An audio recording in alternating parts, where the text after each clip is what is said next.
नमस्कार, पद्मेश न्यूज में आपका स्वागत है। मैं हूं अर्चना मिश्रा। सबसे पहले रुक करते हैं आज की हेडलाइंस पर।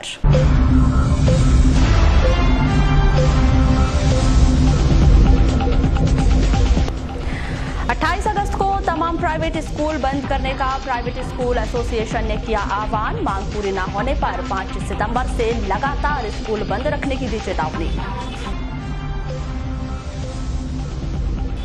गैस कटर के माध्यम से एटीएम से चोरी की वारदात करने वाला गैंग का चौथा आरोपी गिरफ्तार। पीडब्ल्यूडी विभाग के दैनिक वेतनभोगी कर्मचारियों को मिला वेतन। कर्मचारियों की चेतावनी से जागा विभाग, कर्मचारियों में खुशी का माहौल। और प्रोमाइन कंपनी के जैविक खाद में मिल रहे पत्थर और पॉलिथीन। जिला पंचायत सामान्य सभा की बैठक में सदस्यों ने जताया आक्रोश। कंपनी को ब्लैक लिस्टेड करने की मांग। और अब समाचार विस्तार से। प्राइवेट स्कूलों के लिए शासन द्वारा बनाए गए नियमों से स्कूल संचालकों में रोष व्याप्त है। शासन के इन नियमों से नाराज इन निजी स्कूल संचालकों ने 28 अगस्त को प्रदेश के सभी निजी स्कूल बंद रखने का फैसला किया है। साथ ही उनकी विभिन्न मांगों की पूर्ति न होने पर 5 सितंबर से अनिश्चितकालीन हड़ताल किए जाने की चेतावनी दी है। अपनी विभिन्न मांगों की पूर्ति न होने से नाराज प्राइवेट स्कूल एसोसिएशन जिला इकाई द्वारा नर्मदा नगर स्थित MCS स्कूल में एक बैठक का आयोजन किया गया, जिसमें शासन की नीति व स्कूल संचालन में आ रही विभिन्न परेशानियों पर चर्चा की गई। आयोजित इस बैठक के बाद एसोसिएशन के प्रांतीय आह्वान पर प्राइवेट स्कूल एसोसिएशन की जिला इकाई ने 28 अगस्त को जिले के सभी प्राइवेट स्कूलों को सांकेतिक तौर पर बंद रखने का फैसला किया है। एसोसिएशन के प्रदेश अध्यक्ष अजीत सिंह के आह्वान पर 28 अगस्त को जिले सहित प्रदेश के सभी निजी स्कूलों को बंद रखने का फैसला लिया गया है। अधिकारी आप पर या जिलाध्यक्ष कलेक्टर महोदय आप पर तत्काल कार्रवाई करने के लिए सक्षम है। मेरा आपसे निवेदन है कि आप तत्काल अध्यक्ष महोदय से संपर्क साध के आज की जो बैठक है वो 28 तारीख को जो सांकेतिक रूप से बंद करने का एक आह्वान हमारे प्रदेश अध्यक्ष श्री अजीत सिंह जी ने किया है, उस आह्वान के तहत हम लोग सब एक चर्चा बैठक के तहत यहाँ पर एकत्रित हुए हैं। किन मांगों को लेकर बंद का आह्वान किया गया? शासन की जो अशासकीय शालाओं के खिलाफ जो जन विरोधी नीति है, अशासकीय शालाओं को खत्म करने की जो दमनकारी नीति है, उस नीति के खिलाफ हम लोग एकजुट लामबंद होकर उन नीतियों के खिलाफ। वहीं मामले के संदर्भ में की गई चर्चा के दौरान प्राइवेट स्कूल एसोसिएशन की जिला उपाध्यक्ष सुश्री नसीम कुरैशी ने बताया कि यदि सरकार एसोसिएशन की सभी मांगें पूरी नहीं करती तो 5 सितंबर से अनिश्चितकालीन प्रदेश के सभी निजी स्कूल बंद किए जाएंगे। ये 28 तारीख को जो बंद का आह्वान किया गया है, इसकी तो बहुत सी समस्याएं हैं। सबसे पहली समस्या तो ये है कि प्राइवेट स्कूल में फीस तो आती नहीं और शासन कह रही है कि हमें चेक से लेना है फीस, और चेक गार्जियंस के पास होते नहीं। साल में एक बार कुछ गार्जियंस फीस देते हैं, सरकार कह रही है कि महीने के महीने या 3 महीने में लीजिए, एक साथ आप नहीं लेंगे। ये सबसे बड़ी समस्या है। दूसरी सबसे बड़ी समस्या है कि हमारी अर्निंग तो आई नहीं, लेकिन शासन ने संबद्धता शुल्क और बोर्ड की शुल्क, पहले बोर्ड की शुल्क अकेले लगती थी, अब संबद्धता शुल्क लगती है। ये भी बड़ी परेशानी हो गई है। 4 साल में शासन ने 4 नियम बदली मान्यता के लिए। ये सब बातों से हम इतने त्रस्त हो गए हैं। आरटी का पैसा जो साल के हर वर्ष मिलना चाहिए, हर साल मिलना चाहिए, वो 3 वर्ष हो गए अभी तक हमको नहीं मिला है। जिस नियम से हमारे एडमिशन हुए उस नियम से हमको भुगतान नहीं मिल रहा है। हर प्रदेश 3 गुना 4 गुना पैसा दे रहा है, हमारे को शासन यहाँ पर उनसे 1/4 दे रही है बस। हम चाहते हैं कि सारे प्रदेश जितना देता है उतना आरटी का पैसा हमको मिलना चाहिए। मान्यता में जो परेशानी आती है वो परेशानियों को दूर करना चाहिए। स्थायी मान्यता देना चाहिए, कम से कम 5 साल की।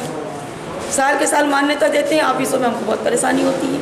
हम इतनी परेशानियों से टूट चुके हैं, लेकिन फिर भी टूटे नहीं हैं। हम शासन का सामना करेंगे, क्योंकि हमारी संस्थाएं, हम एक शिक्षण कार्य कर रहे हैं, शिक्षित कर रहे हैं लोगों को। शासन को तो सहयोग देना चाहिए। पीडब्ल्यूडी विभाग के दैनिक वेतनभोगी कर्मचारियों को जून माह का वेतन का भुगतान कर दिया गया है। आपको बता दें कि गुरुवार को पिछले 3 माह का वेतन न मिलने को लेकर सभी कर्मचारियों ने कार्यालय के सामने इकट्ठा होकर विरोध जताते हुए आंदोलन की चेतावनी दी थी, जिसके चलते विभागीय अधिकारियों के द्वारा प्रक्रिया को तेज कर उन्हें वेतन प्रदान किया गया। वेतन मिलने से कर्मचारियों में हर्ष व्याप्त है। अभी हमारे भाई लोगों ने बताया है कि 1 माह की वेतन डली है, यानी 12 बजे हमारा 10% कट के, और 1 माह की अभी डलने को है। ये है कि हमारी वेतन डल जाना चाहिए, दोनों वेतन, यानी कि जितनी जो हमारे किराना दुकान का है, जो हमारा जो खर्च है बच्चों का, जितना जो मुश्किल से हमने अभी खुश है कि नहीं खुश हैं आप? नहीं, पेमेंट ठीक है, अभी हम लोग खुश है उस विषय में कि हमारे एक वेतन 1 माह की डली है, दूसरे वेतन की भी डलना चाहिए ताकि हमारा परिपथ सही प्रकार से चल सके। पीडब्ल्यूडी विभाग के कर्मचारी संतोष मस्करे का कहना है कि वे रक्षाबंधन का त्योहार खुशी से मना पाएंगे। हाँ, अभी हमें ज्ञात हुआ है कि 1 माह की वेतन है तो डल चुकी है। तो क्या मानते हैं, मतलब 1 माह की क्यों डली? क्योंकि आप लोगों का 3 माह का वेतन 3 माह का वेतन अभी है, पर ये जनरेट है तो जैसे जैसे है तो डालते हैं तो बिल लगता है, वैसे वैसे जनरेट होता है। अभी 1 माह की डली है ऐसी है तो वो भी चढ़ जाएगी। तो आप लोग के त्यौहार अच्छा बन सकता है अभी? अब त्यौहार क्या, त्यौहार के हिसाब से पैसे हमको मिल रहा है तो अब त्यौहार तो मनाएंगे जब अपन है तो। खुश है?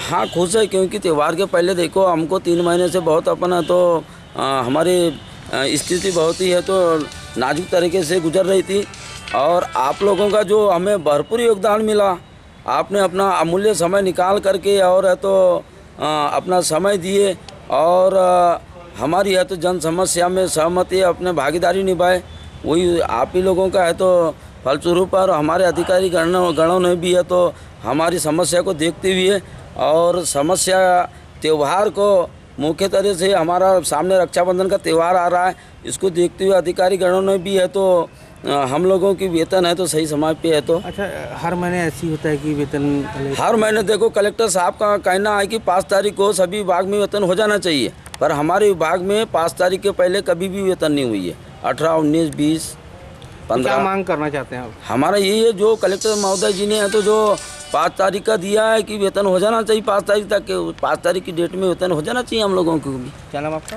संतोष मस्करी जी। कृषि कार्य के लिए किसानों को कृषि विभाग की आत्मा समिति के द्वारा उपलब्ध कराए गए प्रोमाइन कंपनी की जैविक खाद में पत्थर और पॉलीथीन के निकलने से किसानों में काफी आक्रोश है। इस विषय को जिला पंचायत में आयोजित सामान्य सभा में प्रमुखता से रखा गया। ऐसी कंपनी को ब्लैक लिस्टेड करने और कंपनी का पेमेंट रोके जाने की मांग की गई है। जिला पंचायत अध्यक्ष रेखा बिसेन की अध्यक्षता में आयोजित इस बैठक में जिला पंचायत सीईओ मंजूषा विक्रांत राय सहित जिला पंचायत के तमाम पदाधिकारी और सदस्य मौजूद रहे। उसमें भी मतलब इन लोगों की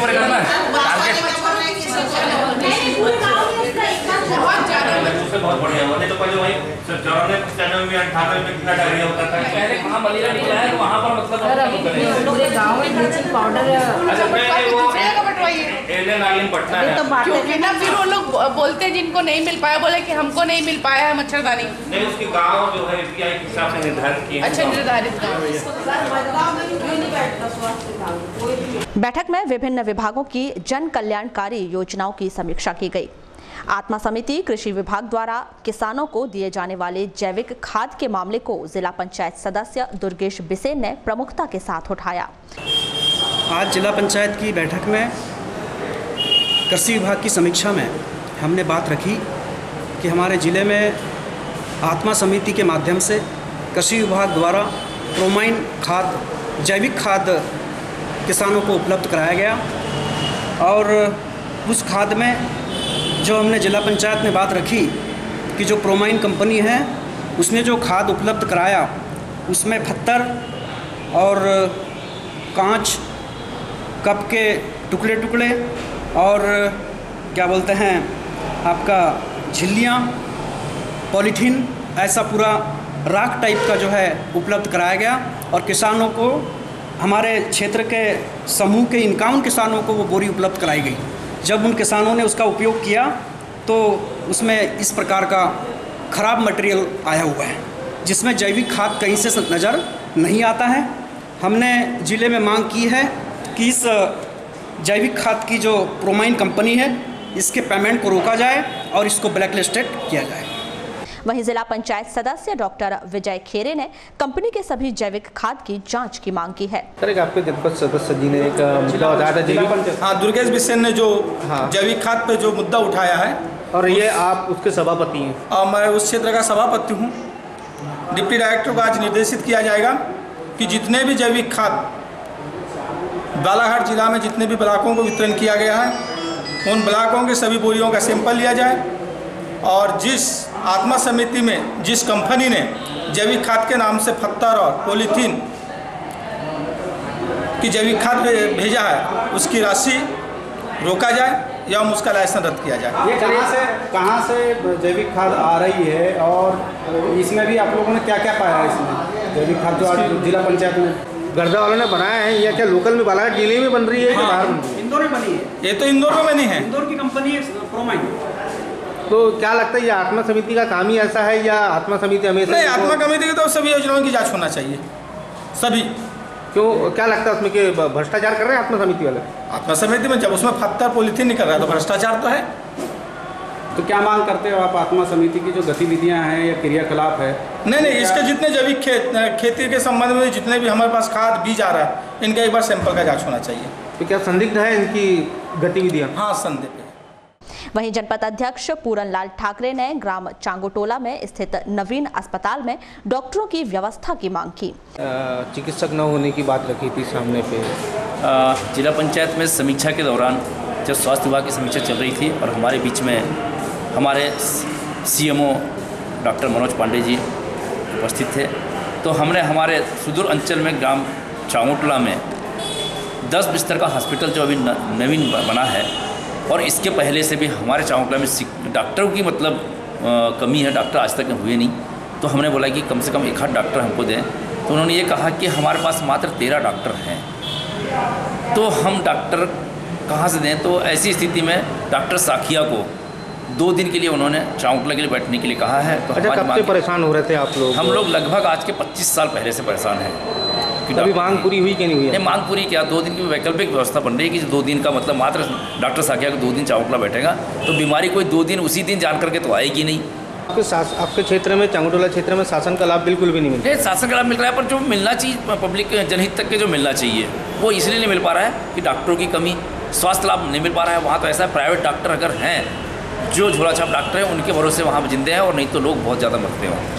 तो क्या लगता है, क्या उम्मीद लगती है आपको डॉक्टरों की व्यवस्था करवाएंगे? भाई मांग तो कर रहे हैं पर डॉक्टर कमी बताने के अनुसार ऐसा लगता है कि इनकी जो डॉक्टर कमी जो बताया उस आधार पर तो लगता है मुझे कि नियुक्ति नहीं हो पाएगी। जो 2 दिन के लिए जो किए हैं वही बहुत मांग। अगला क्या रहेगा आप लोग? अगला कदम हमारा जन संघर्ष समिति के माध्यम से, क्षेत्रीय विकास संघर्ष समिति के माध्यम से हमने ये वाली बात को उठाई है और हम विधिवत उस क्षेत्र के लोग हम लोग इस मांग को जारी रखेंगे और जब तक मांग पूरी नहीं होगी हम लोग आंदोलन करेंगे, चक्काजाम करेंगे और शासन को बताएंगे कि हमारे क्षेत्र में हमारी आवश्यकता पूरी की जाए।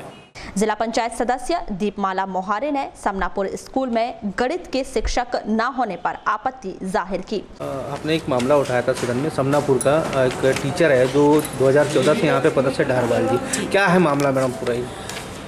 जो यहाँ पे टीचर है हरवंश डहरवाल जी, उन्होंने 2014 में समनापुर में मतलब रिकॉर्ड में 2014 से वो पदस्थ है, लेकिन उन्होंने एक दिन भी वहाँ पे ज्वाइन नहीं किया समनापुर में।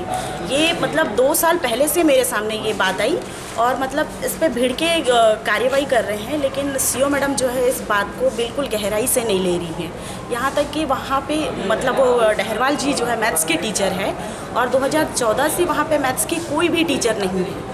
वहाँ के सारे स्टूडेंट बहुत ही आक्रोशित हो चुके हैं क्योंकि उनके पास टीचर नहीं है और इस कंडीशन में वो इतने मतलब परेशान हो चुके हैं कि अभी मैडम से भी मिलने आए हुए थे, लेकिन मैडम उस दिन मिले नहीं और वो अभी इतने गुस्से में है कि उन्होंने स्कूल मतलब बंद करने के उसमें लगे हुए कि हम स्कूल बंद कर देंगे। अगर से टीचर ही नहीं है तो फिर वो स्कूल आके क्या करेंगे। मैडम ने कोई रिस्पॉन्स नहीं दिया। सदन में जो बात रखी गई तो मैडम ने यही कहा कि हमने तो जो रद्द दिया है और जिला शिक्षा अधिकारी इस टीचर के लिए व्यवस्था बनाएंगे। और जब मैडम से बात की गई तो यही है कि अगर से टीचर मैडम हमें जिला पंचायत से मतलब वो जिला पंचायत में कार्यरत है, जब तक कि वो हमें टीचर उपलब्ध नहीं कराएंगे, डहरवाल जी को शिक्षा विभाग को नहीं देंगे, जब तक नहीं सौंपेंगे तो वो फिर अभी की कंडीशन में कैसे शिक्षा को नहीं उपलब्ध कराएंगे, क्योंकि अभी की स्थिति में मैथ्स के कोई टीचर नहीं है। आगे क्या कदम रहेंगे? जैसे यहाँ पे देखा गया कि कोई रिस्पॉन्स नहीं मिल रहा। अगर अभी सिर्फ 4 दिन का समय दिया हुआ है, मैडम से हमने कहा है कि अभी मंडे तक के हम वेट करेंगे और अगर से इस स्थिति में भी अगर से हमें टीचर उपलब्ध नहीं कराए जाते, कोई टीचर की व्यवस्था नहीं की जाती और अगर से गवर्नमेंट टीचर की व्यवस्था नहीं होती और अतिथि शिक्षक के लिए नियुक्त नहीं किए जाते तो हम धरना प्रदर्शन करेंगे। और बच्चों ने भी कहा है कि हम स्कूल ही बंद कर देंगे। जिला पंचायत उपाध्यक्ष अनुपमा नेताम ने संबल कार्ड योजना का लाभ प्राइवेट डेंटल मेडिकल कॉलेजों में दिए जाने की बात कही। सदन में एक मामला उठा था, संबल कार्ड के अंतर्गत जितने भी हितग्राही हैं उनको लाभ नहीं मिल पा रहा है, कैसा क्या मामला था? वो उसमें संबल कार्ड योजना में उसमें सीएम के साहब के माध्यम से कहा गया है कि उसमें यदि बच्चे मेडिकल कॉलेज में जाते हैं तो उसमें डेंटल को अलग कर दिया गया है कि उसमें ये है कि यदि आप नीट का एग्ज़ाम निकालते हैं तो उसमें केवल जो शासन के जो कॉलेज हैं उस पर ही उसका फ़ायदा मिल रहा है और उसको डेंटल को अलग कर दिया गया है। जबकि मुख्यमंत्री जी का कहना था कि उसमें डेंटल और सारे मेडिकल कॉलेज को और प्राइवेट मेडिकल कॉलेज को भी लिया गया है। ये मामला स्वयं हमारे उपवा के कुछ बच्चे हैं जो भोपाल मेडिकल डेंटल कॉलेज में गए थे, पर उनको कहा गया कि अभी तक हमारे पास कोई आदेश नहीं है। मैडम ऐसी मामला सामने भी आया कि जैसे देखा गया है कि जो स्कूलों में भी संबल कार्ड को मान्य नहीं किया जा रहा है, उनसे फीस ली जा रही है। नहीं, उसका तो खैर जो फीस लिया गया है उसको संबल कार्ड वालों को वापस किया जा रहा है, क्योंकि शिक्षा विभाग के माध्यम से उनको लेटर जारी हो गया है, उनको वापस किया जा रहा है। जिला परिवहन अधिकारी के द्वारा शुक्रवार को बड़े वाहनों की नगर के अंबेडकर चौक में चेकिंग की गई। जिन वाहनों को यातायात नियम के विरुद्ध चलाया जा रहा था उस पर कार्रवाई की गई।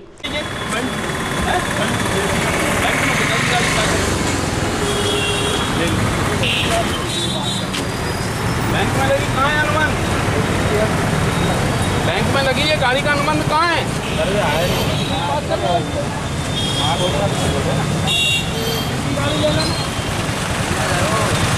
इसका मतलब ये है तुमसे है अभी गांव में कटाई और जाओ कट्टा उसमें काटने की रसीद जल्दी पड़ा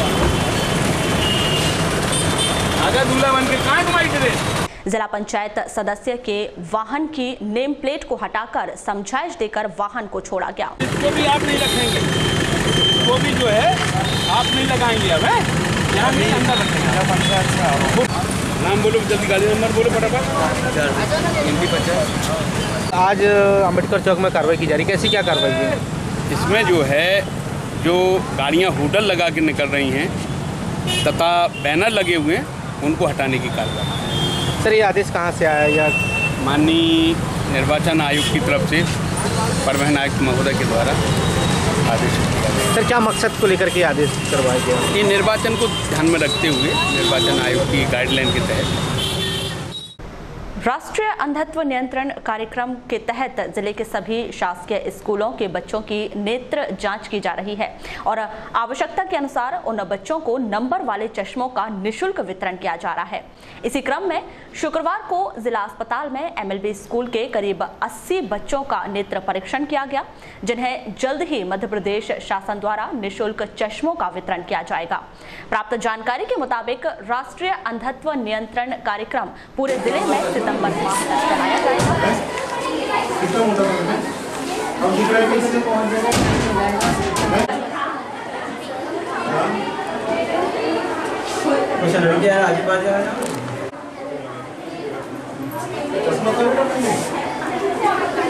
आपको दिखता नहीं है, तो ये नहीं दिख रहा है, ये देखो ये वहाँ देखो क्या दिख रहा है आपको? ए दिख रहा है, अंग्रेजी के अक्षर बने अल्फाबेट है AXO। देखो देखो वहाँ देखो क्या लिखा है सबसे ऊपर वाला, इसके नीचे।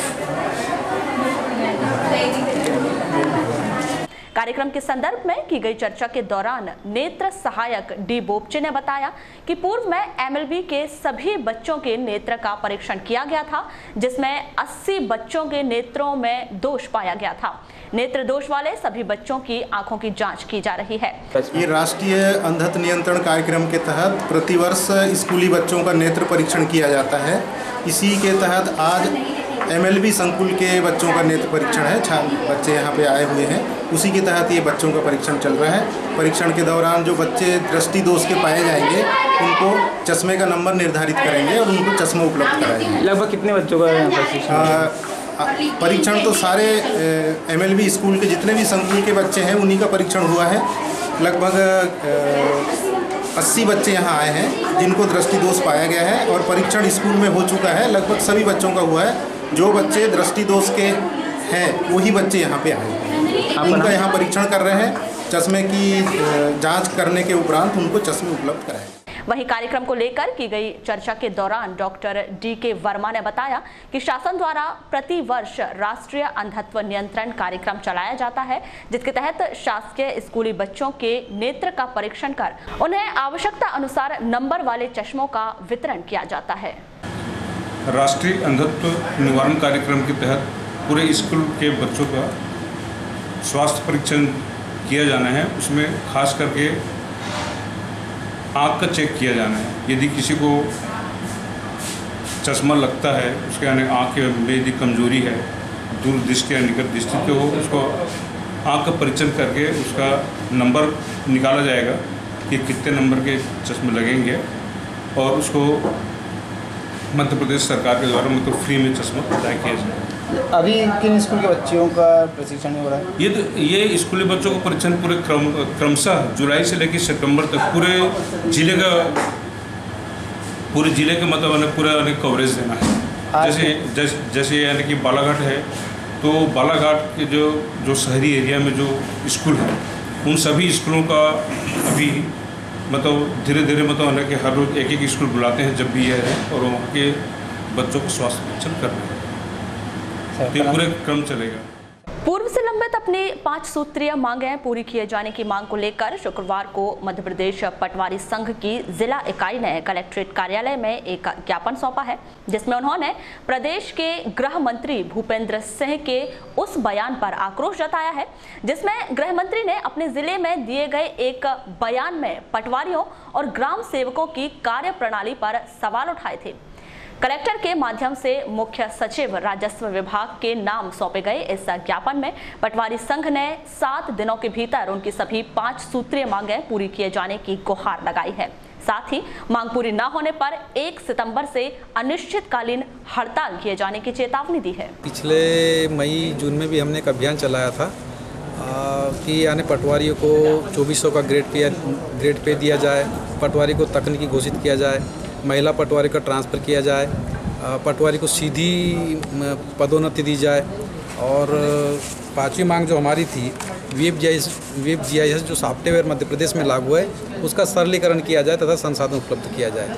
सरकार ने महिला पटवारी की स्थानांतरण और सीधी भर्ती में आदेश तो किए, लेकिन उनको त्रुटिपूर्ण आदेश किया हुआ है। तो हमारी जो मांग है कि यानी सरकार सीधे और स्पष्ट रूप से आदेश करे। हमारी जो प्रमुख मांग है 2400 ग्रेड पे वेतन दिया जाए।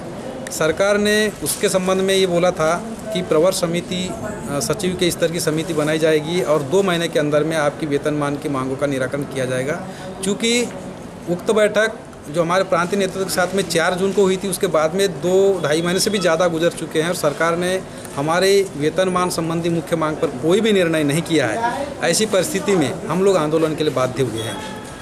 दूसरी चीज़, एक हमारे मध्य प्रदेश शासन में गृह मंत्री आदरणीय भूपेंद्र सिंह जी हैं, उनने अपने गृह जिले में एक वक्तव्य दिया बीमा क्लेम को लेकर के कि पटवारी और ग्राम सेवकों के कारण किसानों को बीमा क्लेम नहीं दिया जा रहा है। तो हम उनके बयान से हमारे मध्य प्रदेश का सारा पटवारी आक्रोशित है, क्योंकि हम आपको बता देना चाहते हैं पटवारी का काम यह होता है कि अमुक जो खेत है वो अमुक व्यक्ति का है या नहीं है, उसका काम इतना ही होता है। उसका काम ये नहीं होता कि उसका मतलब आकलन करे। बीमारी का जो आकलन करता है वो ग्रामीण कृषि विस्तार अधिकारी करता है। ऐसी परिस्थिति में पटवारी को दोषारोपण दे देना बिना जांच के और बिना किसी आधार के, गृह मंत्री जी एक महत्वपूर्ण पद पर बैठे हुए हैं, उनका ये दिया गया बयान निंदनीय है और हम सारा मध्य प्रदेश पटवारी जगत उसकी आलोचना करता है। वेतनमान संबंधी यदि स्वीकृत नहीं होती है, सरकार 1 सप्ताह के अंदर में उसके उचित आदेश प्रसारित नहीं करती है, तो 1 सप्ताह बाद मध्य प्रदेश का समस्त पटवारी अनिश्चितकालीन हड़ताल पर चला जाएगा, जिसकी समस्त जिम्मेदारी मध्य प्रदेश शासन की होगी। लांजी मुख्यालय में भी भाई बहन के अटूट प्रेम का पावन पर्व रक्षाबंधन के मद्देनजर एक से बढ़कर एक आकर्षक राखियों की दुकान से बाजार सज गया है। बहनें अपने भाइयों की कलाइयों में राखी बांधने, राखियों की खरीदारी में जुटी हुई हैं। आपको बता दें कि रक्षाबंधन का यह पर्व भारतीय संस्कृति और सभ्यता की एक अद्भुत मिसाल माना जाता है।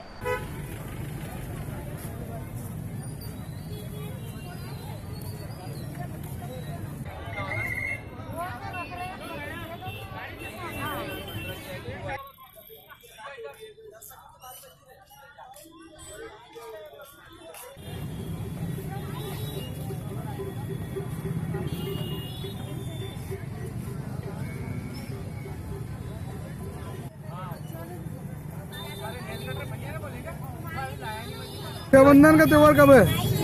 संडे इतवार को। अच्छा, क्या तो धंधा कैसा चल रहा है अभी? धंधा तो सर इस साल ठीक ठाक नहीं है, लेकिन क्या कल से देखो क्या कंडीशन बनती है। अभी क्या मौसम की वजह से थोड़ा डाउन चल रहा है। कल रक्षाबंधन है, धंधा आप बोल रहे हो व्यवसाय अच्छा है कि नहीं? ठीक है, नॉर्मल ठीक है मौसम को देखते हुए। वारासिवनी की कृषि उपज मंडी में शुक्रवार को किसान अन्नदाता संगठन ने एक दिवसीय धरना प्रदर्शन करते हुए रैली निकालकर अपनी आवाज बुलंद की। वहीं शासन के मुख्य सचिव के नाम ज्ञापन सौंपा। धरना प्रदर्शन के दौरान संगठन पदाधिकारियों ने भाजपा की किसान विरोधी नीतियों की निंदा की। इसके बाद रैली निकालकर नायब तहसीलदार को ज्ञापन सौंपा। इस एक दिवसीय धरना प्रदर्शन के दौरान तमाम पदाधिकारियों ने मंच के माध्यम से अपने विचार रखे। हमारी मांगे जय जवान, जय जवान, इंकलाब, इंकलाब, जय जवान, जय जवान, भारत माता की जय जवान, जय जवान, भारत माता की, भारत माता की, भारत माता की जय जवान। और उसके बाद में बीमा हुआ है तो बीमा का पैसा मध्य प्रदेश सरकार ने दिया है और उसका रिटर्न किसानों को नहीं मिला, फसल बर्बाद हो गया। दूसरी बात यह है कि किसानों का जो खाता आप कंप्यूटराइज कर रहे हैं उसमें बहुत सारी त्रुटियाँ। सर आपका पूरा परिचय?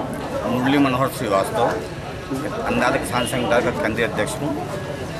हम लोग आज यहाँ वारासिवनी में किसानों की जो फसल बीमा योजना, प्रधानमंत्री फसल बीमा योजना थी, इसका जो क्रियान्वयन नहीं हुआ है उसके लिए हम लोग आवेदन देने आए हैं। हमारा ये कहना है कि 7 साल तक यदि किसान अपनी फसल बर्बाद करेगा तो 8वें साल उसको लाभ मिलेगा। ये हमारे देश की योजना है, बीमा से संबंधित योजना है। 7 साल का एवरेज निकाला जाता है, जो होगा उसके हिसाब से आपको लाभ मिलेगा। यदि इस साल हमारे यहाँ तूफान वो पड़ा हुआ है, ओला गिर गए हैं या किसी प्रकार से हमारी फसल खराब हो गई तो हमें पिछले 6 साल यदि फायदा हुआ तो लाभ नहीं मिलने वाला, ना के बराबर लाभ मिलेगा। ये हमारा दुर्भाग्य है। और पिछले 6 साल तक जिसकी फसल खराब हुई, इस साल बहुत अच्छी हुई तो उसको लाभ मिल जाएगा। तो ये सबसे पहले तो हम इस योजना का निंदा करते हैं। ये योजना में बहुत जाली विसंगतियाँ हैं, इसको सुधार होना चाहिए। और दूसरी बात मैं ये कहना चाहता हूँ कि जो बीमा है वो स्वैच्छिक होना चाहिए और इससे नहीं होना चाहिए। अब 10 किसानों का, 50 किसानों गाँव का यदि भी नुकसान होता तब लाभ मिलेगा, ये कोई बात नहीं। लाभ तो मिलना चाहिए। यदि 1 एकड़ में हो रहा है, किसान 1 एकड़ का कराता बीमा, 1 एकड़ में नुकसान होता तो लाभ उसको मिलना चाहिए। 10 का करा 10 का मिलना चाहिए, इंडिविजुअल होना चाहिए। जिले में जैसे राशि आई है बोलते प्रधानमंत्री फसल बीमा का, तो क्या किसानों को नहीं मिल पा रहा है? क्या है ये क्या हुआ, हम लोगों ने अभी 16 जून को पहले हम लोगों ने कटंगी में बहुत बड़ा आंदोलन किया था। उसमें 4000-5000 किसान इकट्ठे हुए थे, आवेदन दिया था। उसके परिणाम से राशि तो आई है, परंतु उतनी राशि नहीं आई जितनी आना चाहिए, नंबर 1। दूसरी बात ये हमारे यहाँ के जो सर्वे हुआ है वो सर्वे भी पर्याप्त नहीं है। आँख जैसा कहते हैं ना, अंधा बांटे रेवड़ी चीन चीन के देश टाइप की व्यवस्था में सर्वे हुआ। तो सर्वे हमारा जो हुआ किया गया है उस सर्वे को पुनः निरीक्षण होना चाहिए और जो किसान का नुकसान हुआ, जिसका बीमा हुआ है, उसको नुकसान का लाभ मिलना चाहिए। नहीं, सरकार बड़ी बड़ी घोषणाएं कर रही किसानों के साथ में है और इस तरह से हो रहा, क्या मानते हैं इस बारे में? सरकार केवल षड्यंत्र कर रही है, घोषणा नहीं कर रही है। अघोषित षड्यंत्र है, ये कहा जा रहा है कि पूरा परिचय? सब मैं दिलीप उपवंशी, अन्नदाता किसान संगठन जिला अध्यक्ष बालाघाट। आज के संबंध में रैली निकाले और ज्ञापन सौंपा। आज अन्नदाता किसान संगठन मंडी प्रांगण में आज एक सभा आयोजित की गई थी प्रधानमंत्री फसल बीमा को लेकर। यह करीब 8 माह 9 माह करीब हो गया है जो सर्वे हुआ है और आज तक किसानों को जो है फसल की राशि आवंटित नहीं हुई। इसी संदर्भ में आज हम SDM साहब को ज्ञापन देने के लिए आए थे, मगर खेद का विषय है कि वो आज किसान इतने देश में परेशान हैं, उसके बाद भी वो आज यहाँ उपस्थित नहीं है। इसलिए हम आज प्रशासन की पूरे किसान संगठन के माध्यम से घोर निंदा करते हैं। लेट लतीफ़ी का मुख्य कारण क्या मान रहे हैं जी? लेट लतीफ़ी क्यों हो रही है बीमा की राशि? अब लेट लतीफ़ी ऐसे हैं कि जो शासन की जो योजनाएं हैं, एक्चुअल में क्या है कि एजेंसी प्राइवेट कंपनियां हैं जो किसानों को भी पूरा नहीं मालूम है। एक तो क्या होता है कि बिना किसान की इजाज़त के बिना राशि को काट ली जाती है। उसके बाद जो है जो शासन का जो प्रजातंत्र जो है वो इतना वो है कि वो एक आदमी को भिजा के मतलब उसका मूल्यांकन नहीं कर पाते हैं। एक टेबल पे बैठ के कोई पटवारी आ जाता है, कोई और अधिकारी आ जाता है, वो सही जानकारी नहीं हो पाती है, इसलिए किसानों को उसका लाभ। छोटू ठाकरे वाराणसी किसान संगठन अध्यक्ष। आज हमारी अन्नदाता किसान जो परेशान है इसके संबंध में एक सभा रखी गई थी। इसमें हमारे आदरणीय सम्मानीय सभी वरिष्ठ हमारे पहुंचे हैं। शासन के द्वारा बड़ी बड़ी घोषणाएं की जा रही है कि प्रधानमंत्री फसल की राशि आ चुकी है, किसानों को मिल रहा है और अन्य योजनाओं का भी लाभ मिल रहा है। क्या मानते हैं इसके पीछे? किसान शासन की जो योजनाएं हैं, एक होटल में आप जैसे खाना खाने जाएंगे चार्ट मिलता है और उसमें 1 से लेकर के 52 तक के लिखे रहते हैं आइटम। अगर पूछेंगे आप तो आपको आलू और प्याज के सिवा कुछ नहीं मिलेगा। वैसे शासन की योजनाएं हैं, शासन की योजनाएं का चार्ट बहुत है, लेकिन उसका ज़मीनी स्तर पे कोई भी लाभ किसान को बिल्कुल कहीं दूर दूर तक नहीं है। यदि लाभ है बालाघाट क्षेत्र में यदि माना जाए तो वो है मात्र गौरीशंकर बिसेन का जो क्षेत्र आता है लालबरा क्षेत्र। आज जिले में जितना पैसा किसानों के लिए आवंटन हुआ है फसल बीमा के लिए, उसका 70% पैसा लालबरा क्षेत्र के किसानों को दे दिया गया है। जबकि लालबरा क्षेत्र जो है नहर से परिपूर्ण है, सिंचित एरिया है, वो पैसा उतना ना ज़्यादा देते हुए यदि वाराणसी क्षेत्र कटंगी क्षेत्र को दिया जाता तो आज हमारा किसान जो है खुशी महसूस करता है। ये जो शासन के जो कृषि मंत्री गौरीशंकर बिसेन जी है, ये इसके स्वयं जवाबदार है। वारासिवनी की कृषि उपज मंडी में शुक्रवार को भाजपा नेता संजय सिंह मसानी ने किसानों से मुलाकात कर उनकी समस्याओं को जाना और उनकी परेशानियों को जिला प्रशासन तक पहुंचाने की बात कही।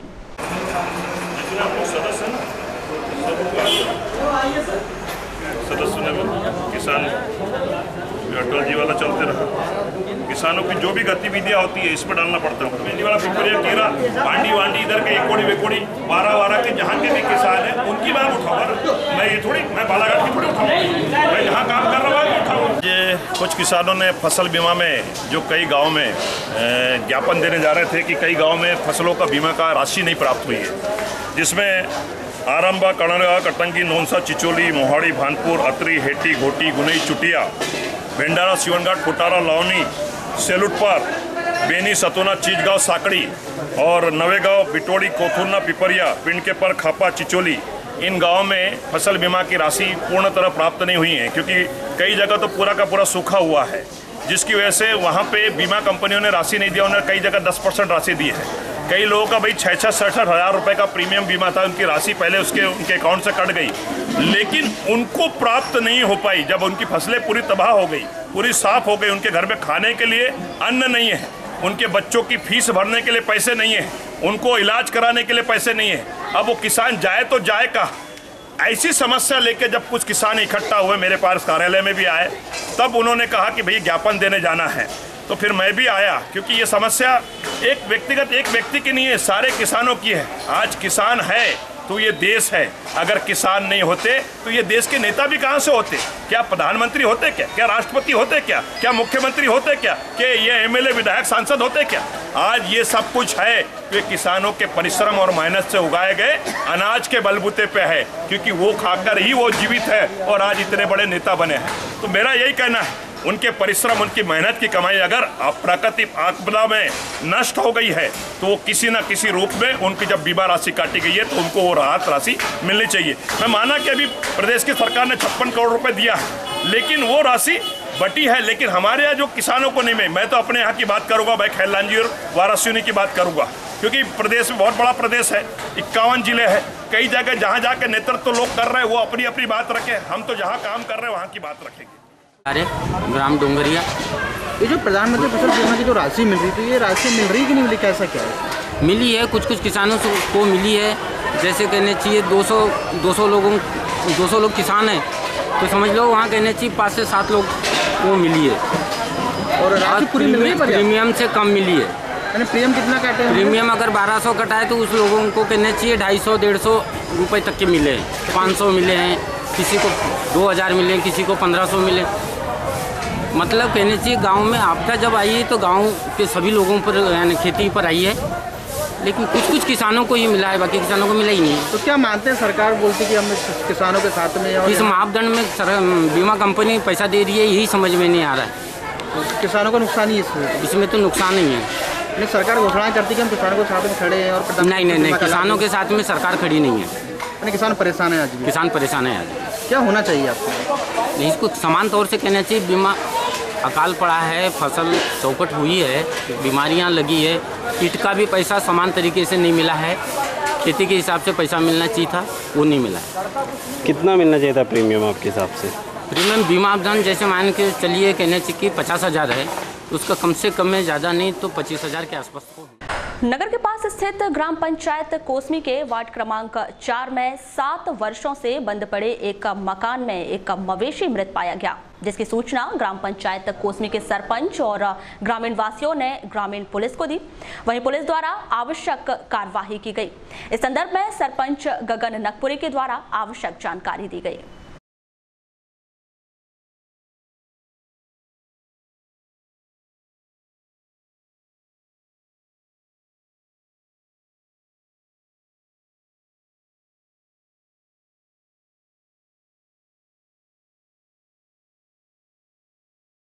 वार्ड नंबर 4 में रहती हूँ। यहाँ पे मेरे मकान के बाजू में 2 खाली मकान पड़े हैं।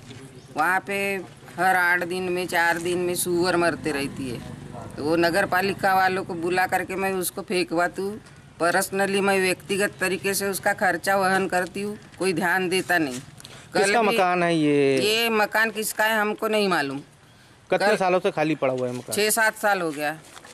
तो अब आज क्या परेशानी आ रही है? आज यहाँ पे नगर पालिका वालों को बदबू आ रही थी तो बुलाए, उन्होंने चेक किए है तो वहाँ पे एक बड़ा गाय या बैल मरा हुआ है। तो हमको मालूम नहीं था, हमने बदबू आई तब चेक करवाए तब मालूम पड़ा। वो अब वहाँ पे वो निकलेगा कैसे, इसकी परेशानी है। वो मकान तोड़ना पड़ेगा, दरवाजा। सरपंच वगैरह पुलिस भी आ गई है, नगर पालिका भी? हाँ जी, सरपंच वगैरह उपस्थित है, पुलिस है।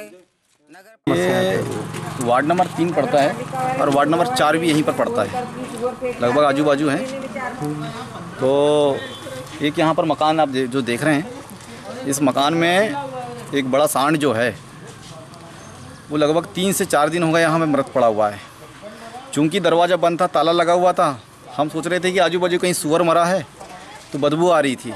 परंतु जब वो आजू बाजू हमने जब मोहल्ले वालों ने देखे तो पता चला कि अंदर में एक बड़ा सांड जो है वो अंदर मृत पड़ा हुआ है।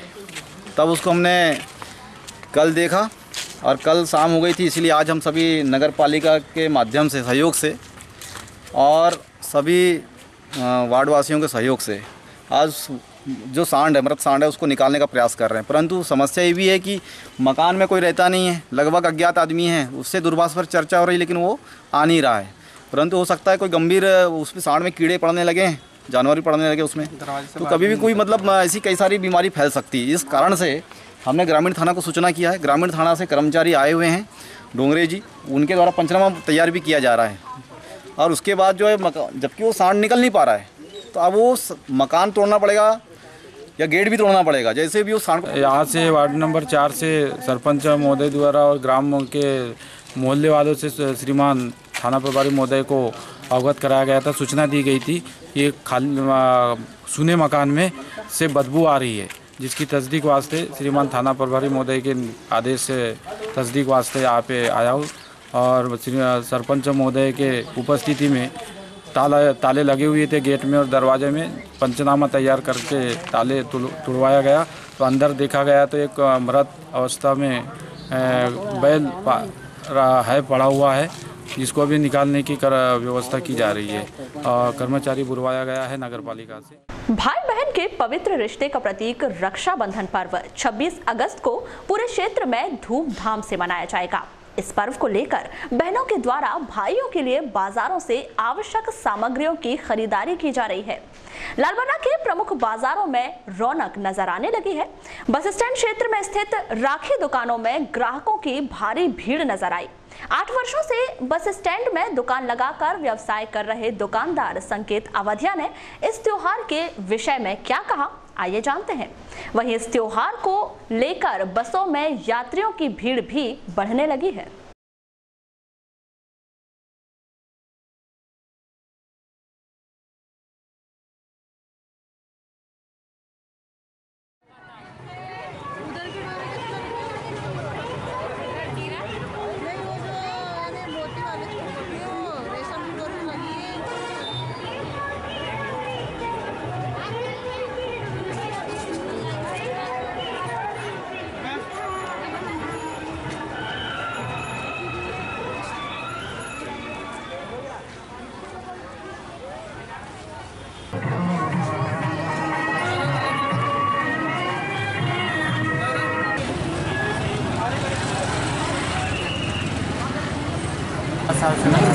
तो कुछ बदलाव आया है पिछले सालों में राखी के रेटों में भी? 10 से 20 रुपए का फर्क आया है, 5% का अंतर आया है। तो क्या लग रहा है आपको कि राखी यानी अभी क्या रेट है राखी का अभी स्टार्टिंग से लेके?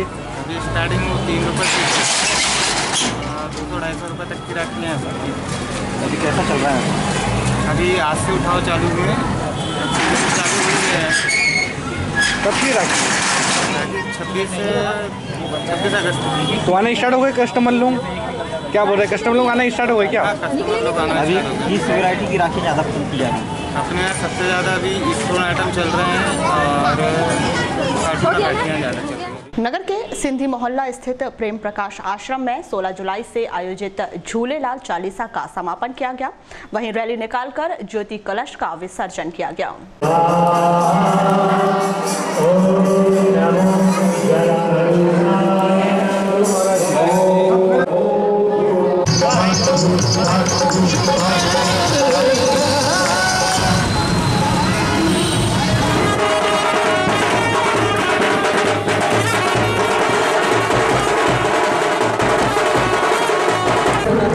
प्रेम प्रकाश आश्रम में 16 जुलाई से लेके 24 अगस्त तक हमारे इष्ट देव गुरुदेव झूलेलाल जी की यहाँ चालीसा रखा गया था। जब सुबह सब महिला मंडल, पुरुष मंडल और पूरे भक्तजन आके यह ज्योति जलाते थे। सुबह आरती, पल्लव, प्रसाद बांटा जाता था 40 दिन पूरे। उसके बीच हमने आरती थाली प्रतियोगिता कराई थी, उसके बीच हमने उनका इनाम भी बांटा था। और आज इसका समापन है। समापन में भव्य शोभा यात्रा प्रेम प्रकाश आश्रम से होते हुए आज़ाद चौक, हनुमान चौक, मेन रोड, गुजरी चौक, काली पुतली चौक होते हुए मोती गार्डन पहुँचेगी। छत्तीसगढ़ राज्य के दोरनापाल में केंद्रीय रिजर्व पुलिस सुरक्षा बल की 150वीं बटालियन में पदस्थ आरक्षक राम कुमार मेरावी की एक सड़क हादसे में मौत हो जाने पर परसवाड़ा क्षेत्र में शोक की लहर दौड़ गई है। शुक्रवार को परसवाड़ा में शहीद फौजी का पार्थिव शरीर लाया गया, जहां बड़ी संख्या में ग्रामीण जन इंतजार कर रहे थे। तिरंगे में लिपटे शहीद को भावभीनी श्रद्धांजलि देते हुए अंतिम विदाई दी गई।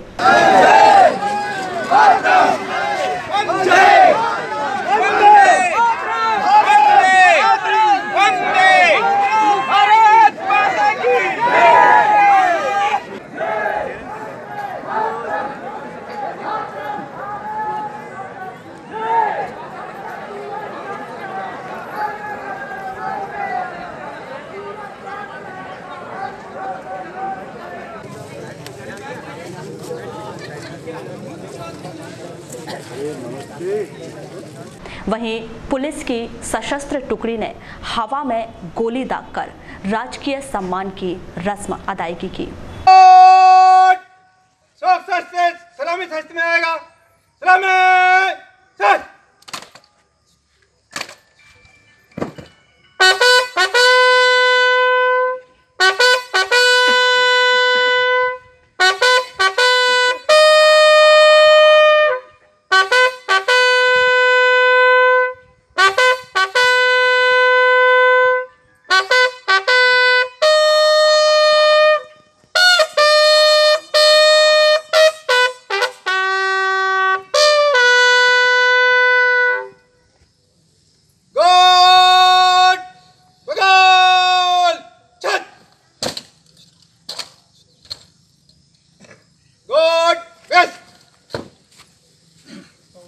रुको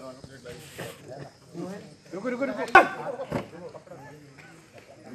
एक राउंड भर, ले भर,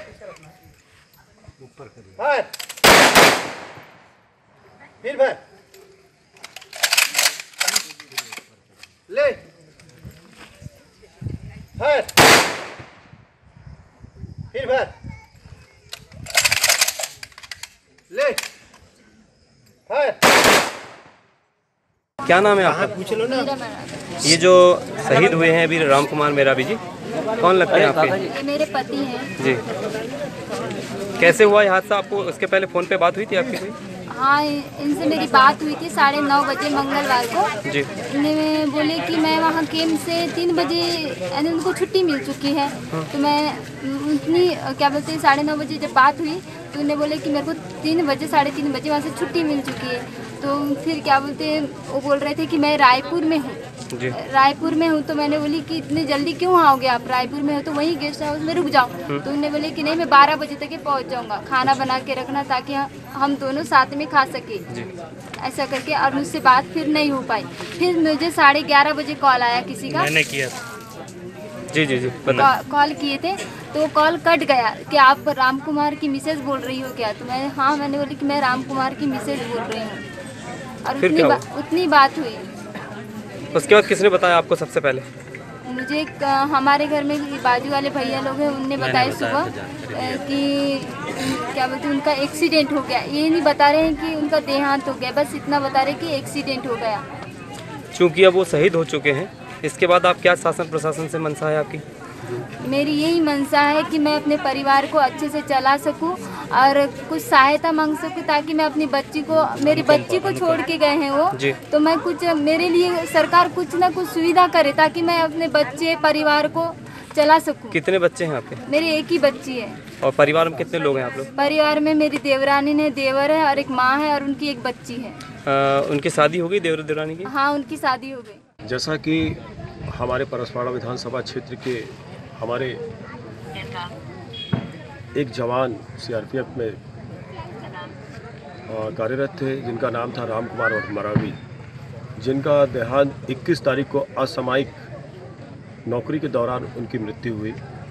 वो सर्चिंग पे थे और जिस प्रकार की वो अपनी जो नौकरी इंटेलिजेंस की नौकरी वो करते थे सीआरपीएफ में, और वो जानकारी इकट्ठा करके सरकार जो उनकी है उनको सौंपते थे, जिसके चलते बड़े बड़े कारनामे जो बड़े बड़े जो मूवमेंट होते थे उनकी जानकारी हमारे राम कुमार मरावी जी देते थे। 2011 में उनकी पोस्टिंग हुई थी और रात्रि में भी वो गश्त के दौरान उनका निधन हुआ, जिसको आज इस परसवाड़ा में गार्ड ऑफ ऑनर के तहत, सलामी के तहत उनको आज अंतिम दर्शन के लिए और अंतिम संस्कार के लिए उनको हमारे इस ग्राम के कनई के मोक्ष धाम में उनका दाह संस्कार किया गया। इसमें हमारे क्षेत्र के समझ लीजिए एक होनहार और बहुत अच्छा लड़का हमने खोया है इस परसवाड़ा से, जिसकी कमी हमें पूरी ज़िंदगी फैलेगी। हम ये मान के चलते हैं कि हमारे क्षेत्र में राम कुमार मरावी जी जैसा युवक बार बार जन्म नहीं लेता, लेकिन मैं चाहता हूँ। मेरा नाम डोमिनिक, डिप्टी कमांडेंट जी सर, 123 बटालियन से है, बालाघाट में जी। एक बेहद दुखी की बात है, हमारा एक परिवार का सदस्य खोया है। उनका परसों रात को 10 बजे की मृत्यु हो गया है। तो मैं तो बालाघाट से आया है उसको सम्मान देने के लिए जी। जो हमारा रूल के मुताबिक जो सलामी है, शोक शस्त्र वगैरह देता है वो हमने दिया है, लेकिन हमको इसको बहुत दुख है, इनका परिवार के साथ हम दुख बांट देता हूँ। कांग्रेस के वरिष्ठ पदाधिकारी जनक कुशवाहा के नेतृत्व में शुक्रवार को महकेपार सामुदायिक भवन में आवश्यक बैठक आहूत की गई। इस बैठक में आवश्यक चर्चा कर महत्वपूर्ण निर्णय लिए गए। गैस कटर के माध्यम से एटीएम चोरी की वारदात को अंजाम देने वाले अंतर्राष्ट्रीय गिरोह के एक फरार आरोपी संदीप रंगारी को पुलिस ने गिरफ्तार किया है।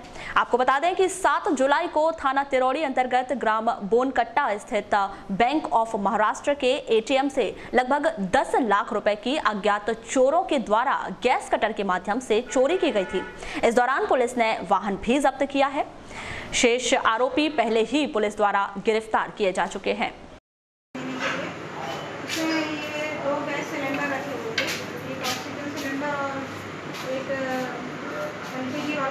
छोटा सिलेंडर जिसको बाद में वो लोग फेंक कर चले गए थे, बरामद हो गया था। दूसरे एक कॉलेज गाड़ी बरामद हुई है और दूसरा इन्होंने जो आरोपियों ने लूटे हुए पैसे से पल्सर बाइक खरीदी थी, वो बाइक भी जब्ती हो गई है।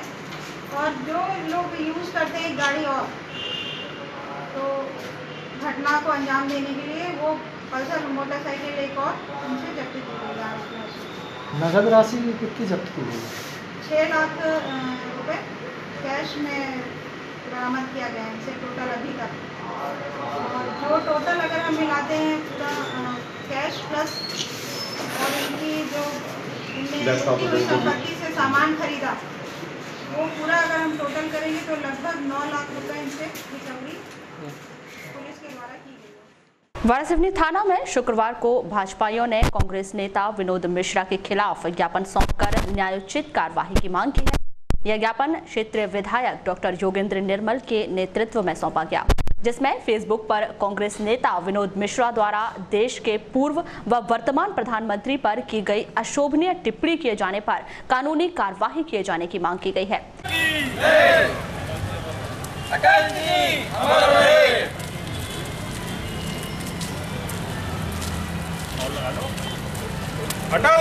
हमारे, अटल जी हमारे।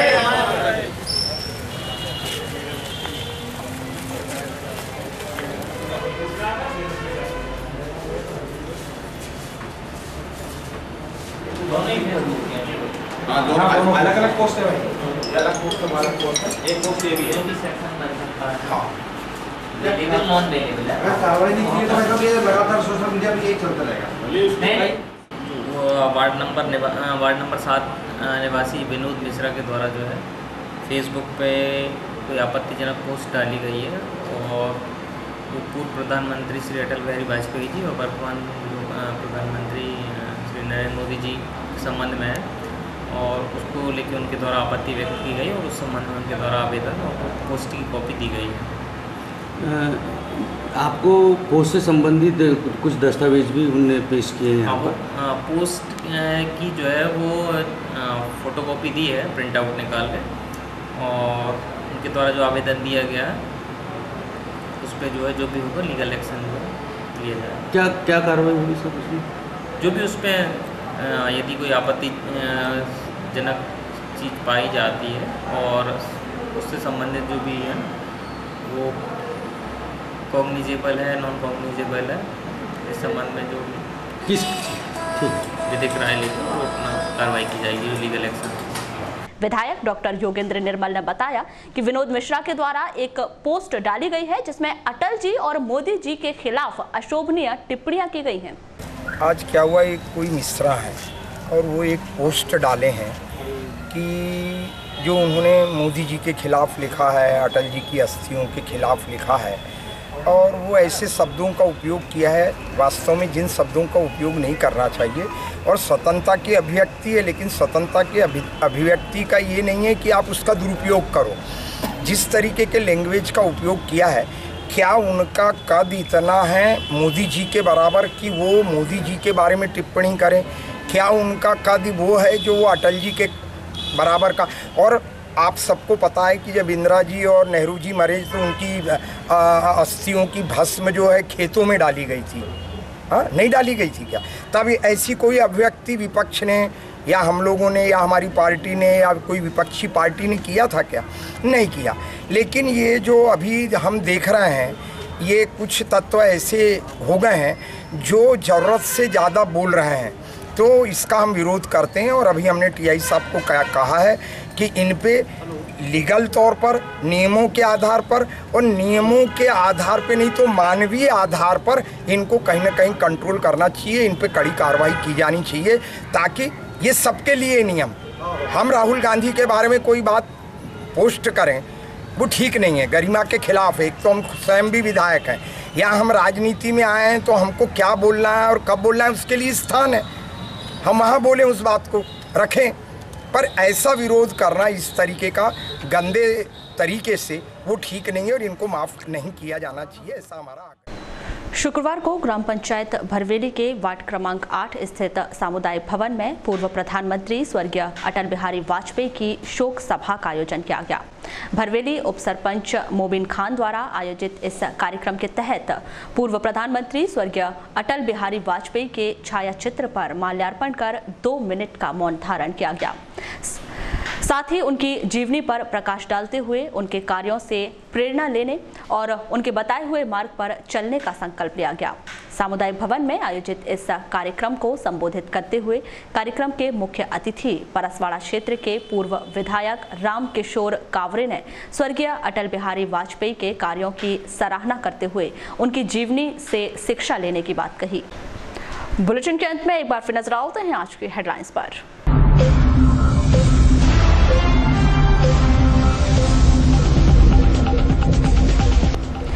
28 अगस्त को तमाम प्राइवेट स्कूल बंद करने का प्राइवेट स्कूल एसोसिएशन ने किया आह्वान। मांग पूरी न होने पर 5 सितंबर से लगातार स्कूल बंद रखने की दी चेतावनी। गैस कटर के माध्यम से एटीएम से चोरी की वारदात करने वाला गैंग का चौथा आरोपी गिरफ्तार। पीडब्ल्यूडी विभाग के दैनिक वेतनभोगी कर्मचारियों को मिला वेतन। कर्मचारियों की चेतावनी से जागा विभाग, कर्मचारियों में खुशी का माहौल। और प्रोमाइन कंपनी के जैविक खाद में मिल रहे पत्थर और पॉलिथीन। जिला पंचायत सामान्य सभा की बैठक में सदस्यों ने जताया आक्रोश, कंपनी को ब्लैक लिस्टेड करने की मांग। तो ये थी अभी तक की खास खबरें। खबरों की ज्यादा जानकारी के लिए लॉग इन कीजिए www.balaghatexpress.in पर। इसके अलावा आप अपने एंड्रॉइड फोन से प्ले स्टोर पर जाकर बालाघाट एक्सप्रेस ऐप भी डाउनलोड कर सकते हैं। तो आज बुलेटिन में बस इतना ही। अगले न्यूज बुलेटिन के साथ फिर मुलाकात होगी, तब तक के लिए नमस्कार।